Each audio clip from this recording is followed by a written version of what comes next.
Welcome friends, સ્વાગત છે તમારું આજના વિડીયોમાં। આજે આપણે શરૂઆત કરીશું ધોરણ 10ના સામાજિક વિજ્ઞાનથી। તો ચાલો સ્ટાર્ટ કરીએ। આજે છે પ્રકરણ પહેલો, ભારતનો વારસો। તો ભારત પ્રાચીન સંસ્કૃતિ ધરાવતો દેશ છે। ભારતના પ્રાચીન ગ્રંથ વિષ્ણુ પુરાણમાં ભારત વિશે આ શ્લોક આપેલો છે। उत्तरम यत् समुद्रस्य हिमादयश्चैव दक्षिणम वर्षम तद् भारत नाम भारती यत्र संसति। એનો અર્થ થાય છે સમુદ્રની ઉત્તરે અને હિમાલયની દક્ષિણે આવેલું સ્થળનું નામ ભારત વર્ષ છે, જેના સંતાનો ભારતીય છે। ભારતમાં શુભ કાર્ય પ્રારંભે લેવાતા સંકલ્પોમાં ભારત વર્ષ, ભારતખંડ, જંબુદ્વીપ, આર્યવ્રત વગેરે શબ્દોનો ઉપયોગ થાય છે। પૂર્વ, પશ્ચિમ, દક્ષિણ ત્રણ દિશાઓમાં સમુદ્ર અને ઉત્તર દિશામાં હિમાલયની ગિરિમાળા એવી કુદરતી સીમાઓ ધરાવતો આપણો દેશ ભારત છે। આપણા દેશની સમૃદ્ધિથી આકર્ષાઈને અનેક વિદેશી પ્રજાઓ વ્યાપાર કરવા આવી હતી, જે અહીંયા સ્થાયી થઈ અને ભારતીય સંસ્કૃતિના મહાનંદમાં ભળી ગઈ।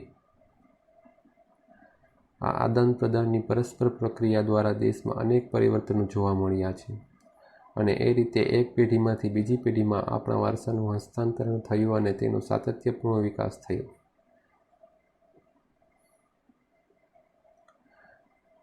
ભારતનું સ્થાન અને વિસ્તાર। વર્તમાન ભારતના સ્થાન, કદ અને વિસ્તાર વિશે આપણે ધોરણ 9માં અભ્યાસ કરી ગયા। પ્રાચીન સમયનું ભારત ઘણું વિશાળ હતું અને હાલમાં પણ ભારત વિસ્તારની દ્રષ્ટિએ વિશ્વમાં 7મા ક્રમે અને જનસંખ્યાની દ્રષ્ટિએ બીજું સ્થાન ધરાવે છે। જનસંખ્યાની દ્રષ્ટિએ પહેલું સ્થાન કોનું? તો કે ચીનનું। વૈવિધ્યસભર વારસો। તો ભારત ભૂમિએ આપણને અને વિશ્વને સમૃદ્ધ અને વૈવિધ્યસભર વારસો આપ્યો છે।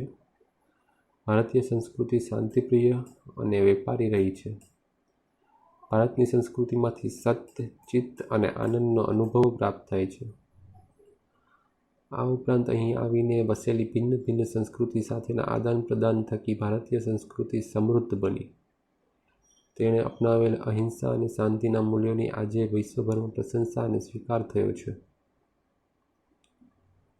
સિંધુ ખીણની સંસ્કૃતિના લોકોથી શરૂ કરીને આજ દિન સુધીના લોકોએ ભારતને પોતાની આવડત, બુદ્ધિ, શક્તિ અને કલા કૌશલ્ય દ્વારા સમૃદ્ધ બનાવ્યું છે। કઈ સંસ્કૃતિએ? તો કે સિંધુ ખીણની સંસ્કૃતિ। ભારતના ભવ્ય વારસાના નિર્માણ અને ઘડતર માટે અનેક ઋષિમુનિઓ, સંતો, વિદુષીઓ, વિદ્વાનો, ચિંતકો, કલાકારો, કારીગરો, વૈજ્ઞાનિકો, સંશોધકો, સાહિત્યકારો, શિક્ષણશાસ્ત્રીઓ, રાજનીતિજ્ઞો, ઇતિહાસકારો, સમાજ સુધારકો વગેરેનો અગત્યનો ફાળો છે। તેમના ધર્મ, શાસનશૈલી, ભાષા, કલા, ચિત્ર, બોલી, પહેરવેશ અને રીતિરિવાજો વગેરે પણ ભારતને મળ્યા છે। આ રીતે ભારતમાં ભાતીગળ સંસ્કૃતિનું નિર્માણ થયું। તો હવે સંસ્કૃતિનો અર્થ સમજીએ। તો સંસ્કૃતિ એટલે જીવન જીવવાની રીત। દેશ કે સમાજમાં કાળક્રમે બદલાતા સંજોગો અનુસાર જનજીવનમાં આવતા પરિવર્તનો, સુધારા, સામાજિક નીતિ, રીતિ ઇત્યાદિ વડે ભિન્ન ભિન્ન સમાજોની સંસ્કૃતિ બને છે। સંસ્કૃતિ એટલે માનવ મનનું ખેડાણ અને તેમાં માનવ સમાજની ટેવો, મૂલ્યો, આચાર વિચાર, ધાર્મિક પરંપરાઓ, રહેણીકરણી અને જીવનને ઉચ્ચતમ ધ્યેય સુધી લઈ જતા આદર્શોનો સરવાળો એમ પણ કહી શકાય। ભારતીય સંસ્કૃતિનો વારસો।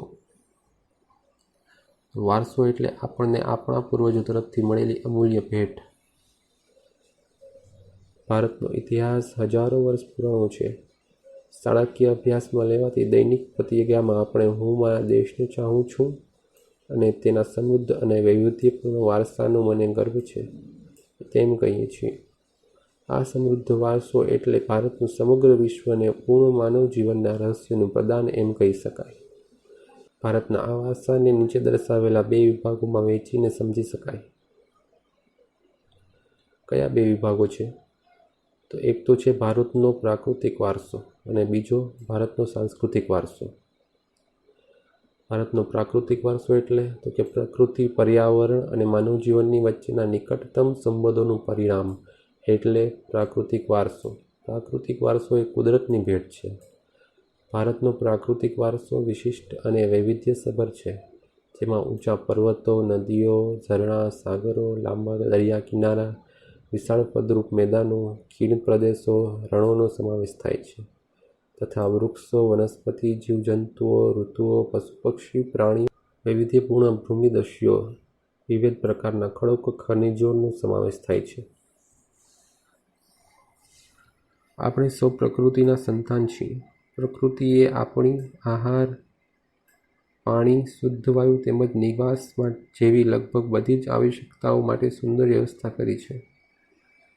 પ્રકૃતિ સાથેનો આપણો વ્યવહાર શ્રદ્ધાપૂર્વક હોવાના ઉદાહરણો પંચતંત્રની વાર્તાઓ અને બૌદ્ધ ધર્મની જાતક કથાઓમાં જોવા મળે છે. આપણા લોકસંગીત અને શાસ્ત્રીય સંગીતમાં પણ ઋતુઓ અને પ્રકૃતિ સાથેનો સંબંધ જોવા મળે છે. આપણા ગીતો, તહેવારો, કવિતાઓ, ચિત્રોમાં પ્રકૃતિ અને ઋતુચક્રનું નિરૂપણ જોવા મળે છે. નિસર્ગોપચાર એટલે કે નેચરોપથી, આયુર્વેદિક, યુનાની જેવી ચિકિત્સા પદ્ધતિ પ્રકૃતિ પર આધારિત છે. તો પ્રાકૃતિક વારસામાં શું શું આવે જોઈએ? તો પ્રાકૃતિક વારસામાં ભૂમિદૃશ્યો. તે પહેલું, ભૂમિદૃશ્યો શું છે? કે ભૂમિ આકારો દ્વારા અનેક ભૂમિદૃશ્યોનું સર્જન જોવા મળે છે. દાખલા તરીકે હિમાલય પર્વત એ ભૂમિ આકાર છે. હિમાલયમાં અનેક પ્રકારની ઉપયોગી વનસ્પતિ, ખનિજો, અવનવા પશુ પંખી અને શિખરો બરફથી છવાયેલા રહે છે. તેનાથી મોટી નદીઓ બારેમાસ ભરપૂર પાણીથી સમૃદ્ધ રહે છે. તરાઈના જંગલો પણ ત્યાં આવેલા છે.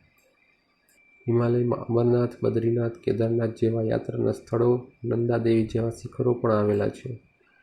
ભારત માટે હિમાલયનું મહત્વ ઘણું બધું છે.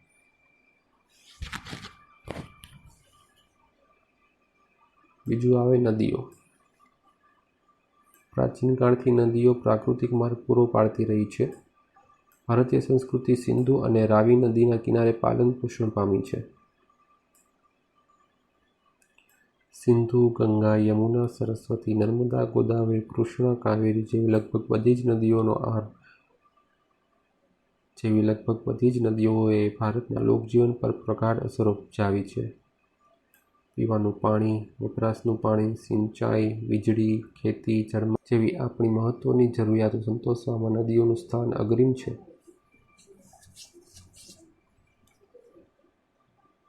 તે ઉપરાંત માટીના વાસણો, મકાનો, લીંપણ તથા ઉદ્યોગોના વિકાસ માટે પણ માનવીએ નદીના પાણી ઉપર આધારિત રહેવું પડ્યું છે.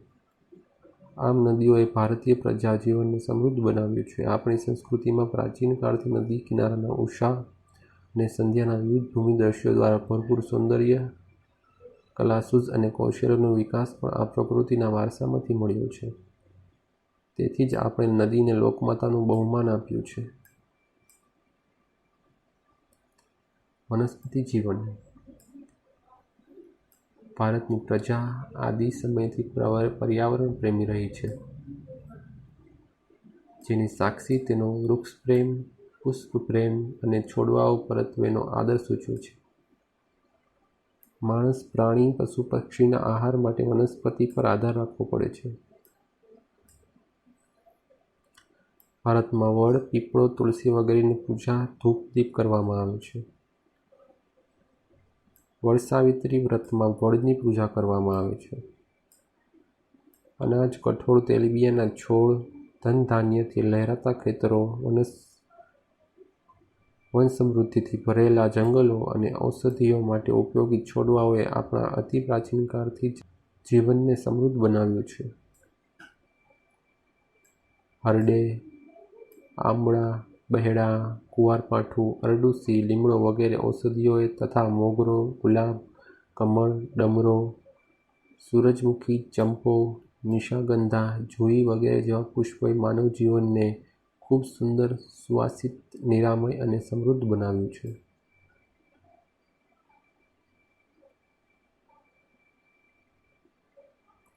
આમ ભારતના સામાજિક ધાર્મિક જીવન પર વનસ્પતિનો અસરકારક પ્રભાવ રહ્યો છે. વન્યજીવન. પ્રાચીન સમયથી ભારત દેશ પ્રકૃતિ પ્રેમી હોવાની સાથે સાથે પ્રાણી પ્રેમી સંસ્કૃતિ ધરાવે છે. વાઘ, સિંહ, હાથી, ગેંડો, શિયાળ, રીંછ, હરણ, રોઝ, સાબર, સસલા, અજગર, સાપ, નાગ, નોળિયા, ઘો, સાહુડી જેવા અનેક જીવો જોવા મળે છે. વિશ્વમાં એશિયાઈ સિંહો માત્ર ગુજરાતના ગીરના જંગલોમાં જોવા મળે છે. આપણી ધાર્મિક માન્યતાઓમાં લોકોએ કેટલાક વન્યજીવોને વાઘ, મોર, મગર, ગરુડ વગેરે દેવી દેવીઓના વાહન તરીકે સ્થાન આપ્યું છે. આપણી રાષ્ટ્રીય મુદ્રામાં પણ 4 સિંહ, ઘોડો, હાથી તથા બળદની આકૃતિ મૂકીને તેનું મૂલ્ય આંક્યું છે. વળી આ વન્યજીવોની રક્ષા માટે અભયારણ્યો બનાવી તેમના જીવનની સુરક્ષા માટે કાયદા પણ ઘડેલ છે. હવે જોઈએ ભારતનો સાંસ્કૃતિક વારસો. તો ભારતનો સાંસ્કૃતિક વારસો એટલે શું? ભારતે જગતને વિવિધતાપૂર્ણ અને સમૃદ્ધ વારસાની ભેટ આપી છે. સાંસ્કૃતિક વારસો એટલે માનવસર્જિત વારસો. માનવીએ પોતાના કુનેહ, બુદ્ધિચાતુર્ય, આવડત અને કલાકૌશલ્ય દ્વારા જે કંઈ પ્રાપ્ત કર્યું છે તેનું સર્જન કર્યું છે તેને સાંસ્કૃતિક વારસો કહેવાય. આર્યોથી શરૂ કરીને શકો, ક્ષત્રપ, કુષાણ, હુણ, ઈરાનીઓ, તુર્ક, આરબો, મુઘલ, પારસીઓ, અંગ્રેજો, ફ્રેન્ચ વગેરે જેવી વિવિધ જાતિ પ્રજાતિઓ ભારતમાં આવી હતી. આ બધા વચ્ચે થયેલા આદાન પ્રદાનથી ભારતીય સંસ્કૃતિ સમૃદ્ધ બની છે. પ્રાગૈતિહાસિક સમયથી ભારતે વિશ્વની પ્રજાઓને સાંસ્કૃતિક વારસાઓની ઘણી બધી બાબતોની ભેટ આપી છે.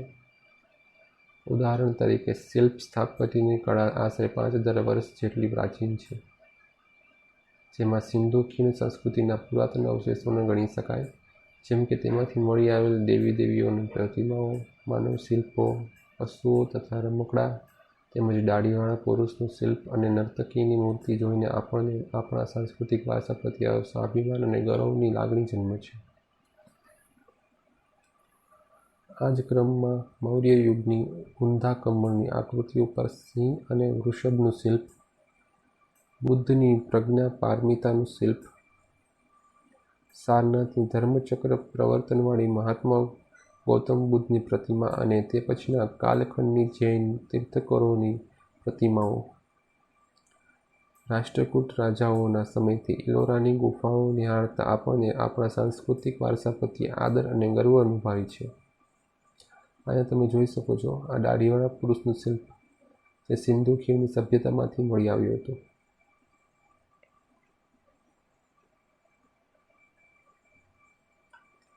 આપણા સાંસ્કૃતિક વારસામાં મંદિરો, શિલાલેખો, સ્તૂપો, વિહારો, ચૈત્યો, મકબરા, મસ્જિદો, કિલ્લાઓ, ગુંબજો, રાજમહેલો, દરવાજા, ઇમારતો, ઉત્ખનન કરેલા સ્થળો તેમજ ઐતિહાસિક સ્મારકોનો સમાવેશ કરી શકાય. આપણા સ્વાતંત્ર્ય સંગ્રામના ઐતિહાસિક સ્થળો જેવા કે સાબરમતી આશ્રમ, દાંડી, બારડોલી, વર્ધા, શાંતિનિકેતન, કોલકાતામાં દિલ્હી વગેરે પણ સાંસ્કૃતિક વારસા તરીકે ઓળખાવી શકાય.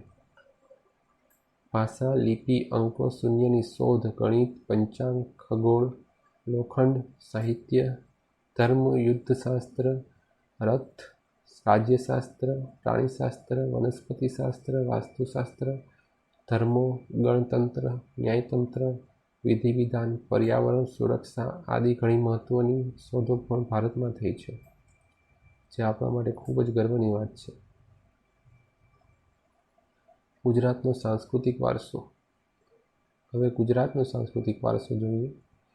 તેમાં સાંસ્કૃતિક, પૌરાણિક અને પુરાતત્વીય મહત્વ ધરાવતા સ્થળોમાં લોથલ જે ધોળકા તાલુકામાં આવેલું છે, પછી છે રોંગપુર, લીંબડી તાલુકો, સુરેન્દ્રનગર જિલ્લો, ધોળાવીરા જે કચ્છ જિલ્લામાં છે, રોજડી અથવા શ્રીનાથગઢ જે રાજકોટ જિલ્લામાં, તે બધા મુખ્ય છે. વડનગરનું કીર્તિ તોરણ, જૂનાગઢમાં આવેલો સમ્રાટ અશોકનો શિલાલેખ, મોઢેરાનું સૂર્ય મંદિર, ચાંપાનેરનો દરવાજો, સિદ્ધપુરનું રુદ્ર મહાલય, વિરમગામનું મુનસર તળાવ, અમદાવાદ જામા મસ્જિદ, ઝુલતા મિનારા, સીદી શહેરની જાળી, હઠીસિંગના દેરા, પાટણનું સહસ્ત્રલિંગ તળાવ, વડોદરાનો રાજમહેલ, જૂનાગઢનો મહાબત ખાનનો મકબરો, નવસારીની પારસી અગિયારી વગેરે ઐતિહાસિક મહત્વ ધરાવતા જોવાલાયક સ્થળો છે. અહીંયા તમે જોઈ શકો છો જૂનાગઢમાં આવેલો સમ્રાટ અશોકનો શિલાલેખ. ધાર્મિક મહત્વ ધરાવતા સ્થાનોમાં દ્વારકાનું દ્વારકાધીશ મંદિર અને જગતગુરુ શંકરાચાર્યની શારદા પીઠ તથા 12 જ્યોતિર્લિંગો પૈકીનું સોમનાથ મંદિર, ઉત્તર ગુજરાતમાં અંબાજી બનાસકાંઠા જિલ્લામાં, બહુચરાજી મહેસાણા જિલ્લામાં અને મહાકાલી માતાજી પાવાગઢ પંચમહાલ જિલ્લામાં, મીરાદાતાર ઉનાવા જે મહેસાણા જિલ્લામાં છે, જૈન તીર્થ પાલીતાણા જે ભાવનગર જિલ્લામાં, રણછોડરાયજી મંદિર ડાકોર જે ખેડા જિલ્લામાં છે અને શામળાજી જે અરવલ્લી જિલ્લામાં છે વગેરે તીર્થસ્થાનો ગણાવી શકાય. ગુજરાતના જાણીતા ધાર્મિક, સામાજિક અને પ્રવાસનલક્ષી સ્થળોમાં પોળો વિજયનગર જે સાબરકાંઠા જિલ્લામાં છે, પતંગોત્સવ અને કાંકરિયા કાર્નિવલ જે અમદાવાદમાં થાય છે, તાનારીરી મહોત્સવ જે વડનગરમાં થાય છે, ઉત્તરાર્ધ નૃત્ય મહોત્સવ જે વડોદરામાં થાય છે અને રણોત્સવ જે કચ્છમાં થાય છે વગેરેનો સમાવેશ થાય. જૈન બૌદ્ધ પ્રવાસન સ્થળો. ગુજરાતમાં જૈન અને બૌદ્ધ ધર્મનો પ્રચાર પ્રસાર થયેલો છે, જેના આધારે સ્વરૂપે ગુજરાતમાં વડનગર, તારંગા, ખંભાલીરા, જૂનાગઢ, શામળાજી, કોટેશ્વર, તળાજા, ઢાંક, ઝઘડિયા વગેરે સ્થળે બૌદ્ધ અને જૈન ગુફાઓ જોવા મળી છે. હવે જોઈએ ગુજરાતના મેળાઓ. ગુજરાતની ભાતીગળ સંસ્કૃતિમાં વિવિધ સ્થળોએ પરંપરાગત રીતે ધાર્મિક, સામાજિક મહત્વ ધરાવતા મેળાઓ યોજાય છે. જે પૈકી મુખ્ય મેળાઓની વિગત નીચે પ્રમાણે છે.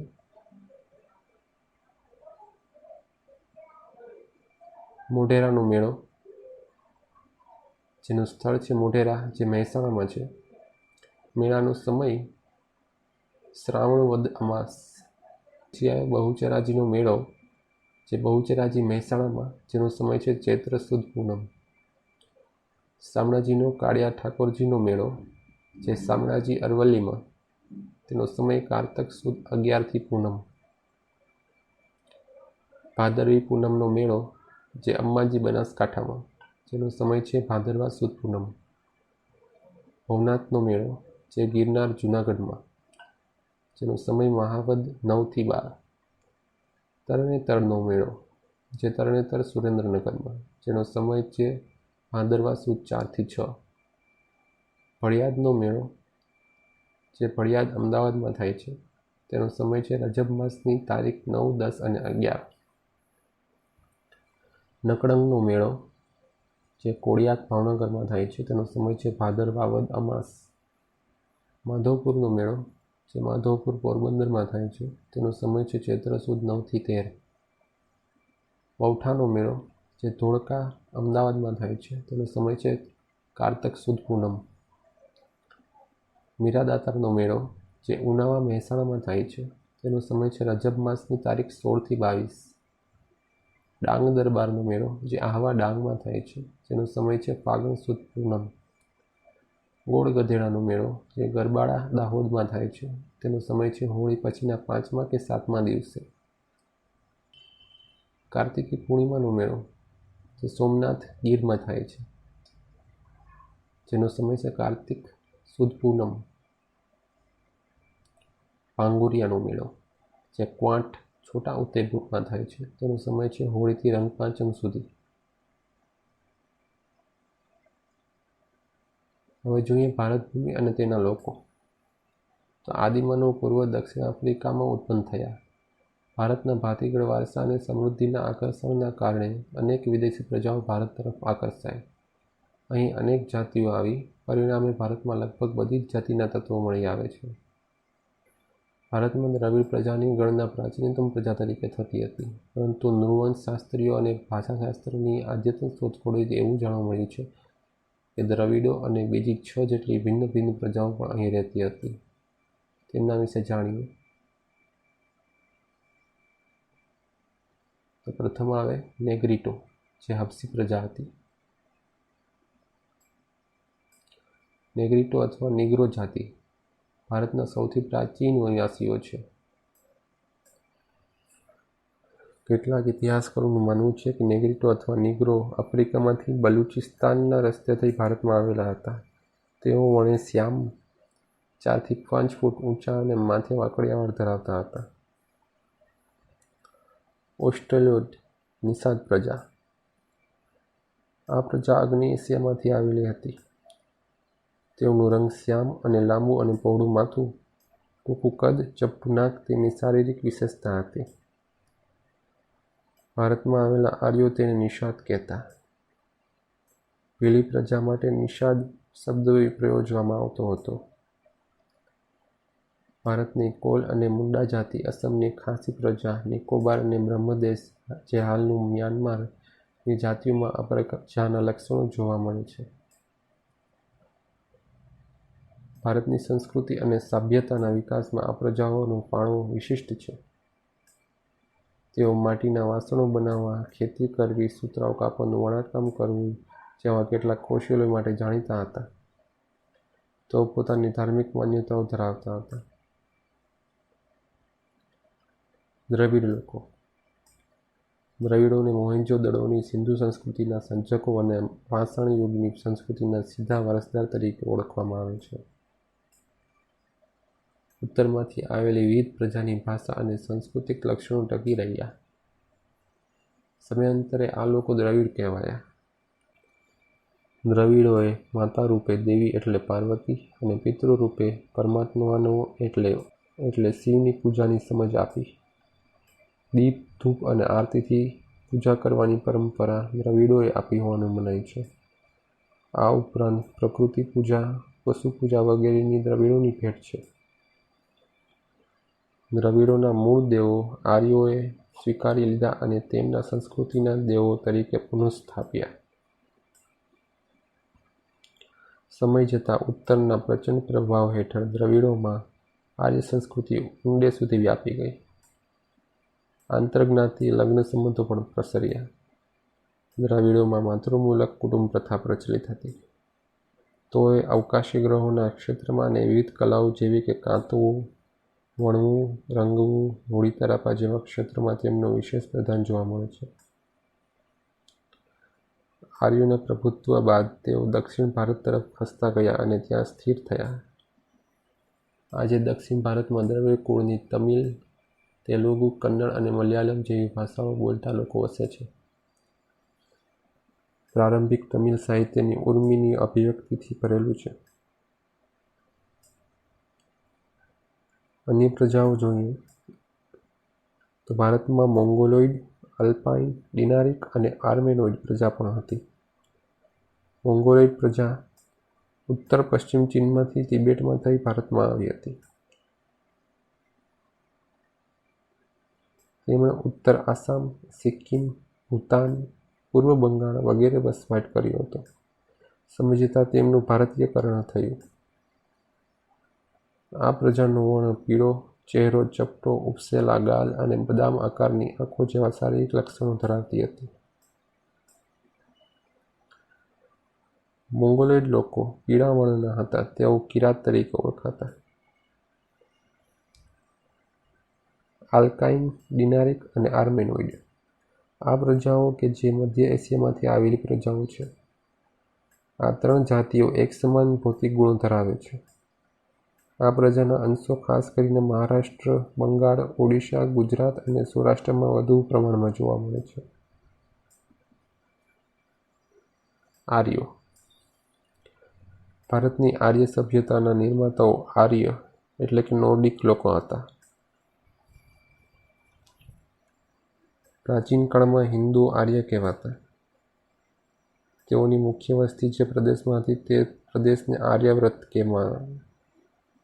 નામ અપાયું હતું. પ્રાચીન સમયમાં પ્રથમ આર્ય વસ્તી વાયવ્ય ભારતમાં હતી. ત્યાં 7 મોટી નદીઓ વહેતી હોવાના કારણે તેમણે તેને સપ્તસિંધુ નામ આપ્યું. ઉત્તર વૈદિક કાળમાં આર્યાવર્તનો પૂર્વમાં મિથિલા એટલે કે બિહાર સુધી અને દક્ષિણમાં વિંધ્યાચલ સુધી વિસ્તાર થયો. અન્ય સમકાલીન પ્રજાઓ કરતાં તેઓ વધુ વિકસિત હતા.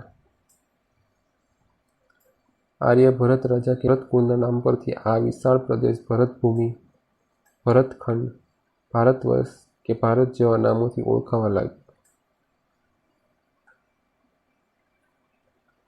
આર્યો પ્રકૃતિ પ્રેમી હતા. તેઓ વૃક્ષો, પહાડો, સૂર્ય, વાયુ, નદીઓ, વરસાદ વગેરેની પૂજા આરાધના કરતા હતા. તેમણે આ દરેકની સ્તુતિઓ, ઋચાઓની રચના કરી હતી. સમય જતાં વેદ પઠન પ્રચલિત બન્યું. સમયાંતરે તેમાંથી ધાર્મિક વિધિઓ શરૂ થઈ અને તે પછી યજ્ઞાદિ ક્રિયાઓ ભારતમાં શરૂ થઈ. એના ઉપરથી એવું જાણવા મળે કે યજ્ઞ આદિ ક્રિયાઓની શરૂઆત આર્યો દ્વારા થઈ હતી. ભારતમાં આવેલી વિવિધ પ્રજાઓની સંસ્કૃતિઓમાં વિશિષ્ટ તત્વો અપનાવી લઈને એક સમન્વયી સંસ્કૃતિનું સર્જન થયું.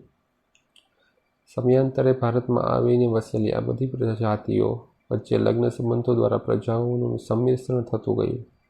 બધાની એક વિશિષ્ટ રહેણીકરણી, અનેક ભાષાઓ, વિચારો, ધાર્મિક માન્યતાઓનો પણ સમન્વય થતો ગયો. આમ પ્રારંભ કાળથી જ આપણા દેશમાં એક સમન્વયકારી સંસ્કૃતિનું નિર્માણ થતું રહ્યું, જેણે ભારતને ભવ્ય અને સમૃદ્ધ વારસો આપ્યો. ભારતમાં ભાતીગળ સંસ્કૃતિનો વિકાસ થયો. આ પ્રજાઓ પરસ્પર એટલી ભળી ગઈ કે તેમનું કોઈ સ્વતંત્ર અસ્તિત્વ જ ન રહ્યું, અર્થાત તેમનું ભારતીયકરણ થયું. આ રીતે પ્રાચીન ભારતમાં આવેલી વિવિધ પ્રજાઓના સંમિશ્રણથી ભારતનો સાંસ્કૃતિક વારસો વિવિધતાપૂર્ણ, ભાતીગળ અને સમૃદ્ધ બન્યો. હવે જોઈએ વારસાનું જતન અને સંરક્ષણ. તો ભારતના વારસાની દરેક બાબતોને ભારતને રળિયામણું, નયનરમ્ય અને આકર્ષક બનાવ્યું છે અને ભારતને ગૌરવ અપાવ્યું છે. આ ભવ્ય વારસાને સાચવીને વિશ્વમાં પ્રતિષ્ઠિત ગૌરવભર્યું અગ્રીમ સ્થાન પ્રાપ્ત કર્યું છે. તેને સાચવવું તે ભારતના પ્રત્યેક નાગરિકની પવિત્ર અને પ્રાથમિક ફરજ છે. આપણે આપણા પ્રાચીન ઐતિહાસિક મૂલ્ય અને મહત્વ ધરાવતા વારસાના સ્થળોને કોઈ નુકસાન ન પહોંચાડે અને તેનું જતન કરે તે માટે બંધારણમાં નાગરિકની મૂળભૂત ફરજો જણાવી છે. તે મુજબ આપણા ભારતીય બંધારણના અનુચ્છેદ 51 માં ભારતની નાગરિકની જે મૂળભૂત ફરજો દર્શાવી છે તેમાં પણ 6, જ અને ટ અર્થાત 6, 7 અને 9માં દર્શાવ્યા મુજબ આપણી સમન્વિત સંસ્કૃતિના સમૃદ્ધ વારસાનું મૂલ્ય સમજી તેની જાળવણી કરવાની ફરજ, જંગલો, તળાવો, નદીઓ અને વન્ય પશુ પંખીઓ સહિત કુદરતી પર્યાવરણનું જતન કરવાની અને તેની સુધારણા કરવાની અને સર્વ જીવો પ્રત્યે અનુકંપા રાખવાની ફરજ, જાહેર મિલકતોનું રક્ષણ કરવાની અને હિંસાનો ત્યાગ કરવાની ફરજોનો સમાવેશ કરવામાં આવ્યો છે. આમ પ્રકૃતિએ જે રમ્ય ભૂમિદ્રશ્ય ભારતની ભૂમિ પર સર્જેલ છે તેની સુંદરતા, પવિત્રતા અને શુદ્ધતાને આપણે સૌ સાથે મળીને એક નૈતિક ફરજ સમજીને જાળવવા જોઈએ. વારસાનું ઘડતર અને ક્રમિક વિકાસ ભારતને મળેલ વિશિષ્ટ પ્રાકૃતિક રચના પર આધારિત છે. પ્રકૃતિ દ્વારા ભારતને અઢળક સમૃદ્ધિ પ્રાપ્ત થઈ છે. આ પ્રાકૃતિક વિશિષ્ટતાઓએ ભારતને દરેક ક્ષેત્રમાં વિકાસ માટેની અણમોલ તક પૂરી પાડી છે. ભારતનો વારસો સદીઓથી ભારતના લોકો દ્વારા આર્થિક, રાજકીય, સામાજિક અને સાંસ્કૃતિક ક્ષેત્રે કરેલા વિકાસનું પરિણામ છે. તો મિત્રો, અહીંયા પ્રકરણ પૂરું થાય છે. તમને આ પ્રકરણના સ્વાધ્યાયના પ્રશ્નોના જવાબ પીડીએફના સ્વરૂપમાં અમારી ટેલિગ્રામ ચેનલ ઉપરથી મળી જશે. તમને આ વિડીયો સારો લાગ્યો હોય તો તેને લાઈક કરજો, તેને તમારા મિત્રો સાથે શેર કરજો અને અમારી ચેનલને સબસ્ક્રાઈબ કરજો. તમારો ખૂબ ખૂબ આભાર. થેન્ક્સ.